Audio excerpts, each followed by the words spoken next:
चलो देखो, ये सारे सवाल मैं नहीं पूछ रहा, ये सब कोई पूछता है कैसा गया पेपर, कितने करके आए। अब तो बात अपन ये कर लेते हैं सर। देखिए बहुत सारे लोग अच्छा गया होगा पेपर, बहुत बहुत बधाई हो, कॉन्ग्रेचुलेसन। लेकिन जिनका किसी भी वजह से थोड़ा बहुत अप एंड डाउन रह गया है, देखो लाइफ कभी भी खत्म नहीं होता और संघर्ष हमेशा करना होगा। जो सेलेक्ट हो गए उनका जीवन सक्सेसफुल हो गया क्या सर? नहीं सर, हम कॉलेज में जाके तो सेमेस्टर फेल करेंगे ही। आज तक हमने ये देखा है, कर रहे हैं। जो बच्चा कम कर पाया वो बाद में जाके हेल्थ मिनिस्टर बनता है और उनकी नौकरियां लगाता है। हाँ, तो take it as a challenge. देखो जीवन में कभी ना कभी तुम्हें इस चीजों को चैलेंज की तरह लेना होगा, संघर्ष करके आगे बढ़ना होगा। लाइफ कभी भी रुकता नहीं है और आपका संघर्ष करना जिस दिन रुक गया ना, उस दिन समझो कि आप खत्म हो। बहुत छोटे मोटे एग्जाम है सर ये, हाँ। ठीक है।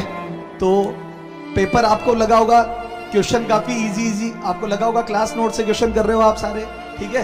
तो जो भी सर पढ़ाया उसके बाहर तो कुछ आया नहीं, ठीक है। हमारी आवाजें सुनिए, हमारी बातों को सुनिए और महसूस करिए। कॉन्फिडेंट रहिए चीजों को लेकर के, घबराना नहीं है। पेपर सब लोग कह रहे हैं इजी था, बिल्कुल था, सारे सवाल देखे हुए थे। लेकिन बेटा कई सारे ऐसे लैंग्वेज में जहाँ पे हम लोग हमेशा कहते हैं कि देखो कंसेप्ट के साथ साथ लैंग्वेज में भी आपको नीट फंसाता है। जैसे एक क्वेश्चन वो वीआरएमएस वाला इंक्रीज बाय 3 बाई 3 टाइम्स बोला है। उसमें बच्चों कैलकुलेशन में आपने काफी टाइम भी वेस्ट किया होगा अगर क्वेश्चन ध्यान से नहीं पढ़ा। हाँ। तो हम बार बार पूरे साल हमने बताया और लैंग्वेज ध्यान से पढ़ा। और नीट वालों ने एहसान भी कर दिया, आंसर अगर वो सही दे दिया होता तो 90% बच्चे गलत टिक करते। हाँ। वो 3 टाइम्स के अकॉर्डिंग आंसर दिया नहीं बच्चों जो 3 टाइम्स के अकॉर्डिंग, अब एक बार तो पढ़ के हम भी 3 टाइम्स सोचेंगे, लेकिन 3 टाइम्स के अकॉर्डिंग आंसर नहीं दिया तो उन्होंने इनडायरेक्टली आपकी हेल्प की।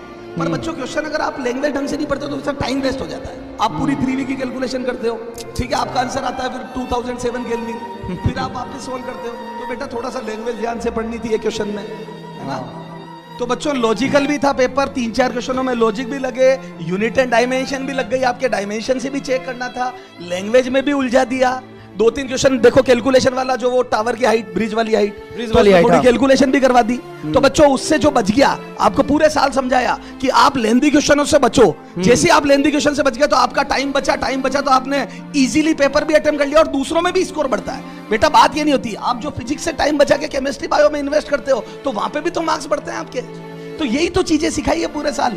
फिजिक्स वाला में अपन ने किया क्या यकीन में, क्यों सर? तो बच्चों ये सब सीखने की बात है, ठीक है। पेपर ओवरऑल फिजिक्स का इजी था, एक्सेप्टेबल इजी था। बट कुछ क्वेश्चन ऐसे थे जहां पे आप फंस सकते थे, आप फंसे भी होंगे, कुछ गलत किया भी होगा, कोई बात नहीं।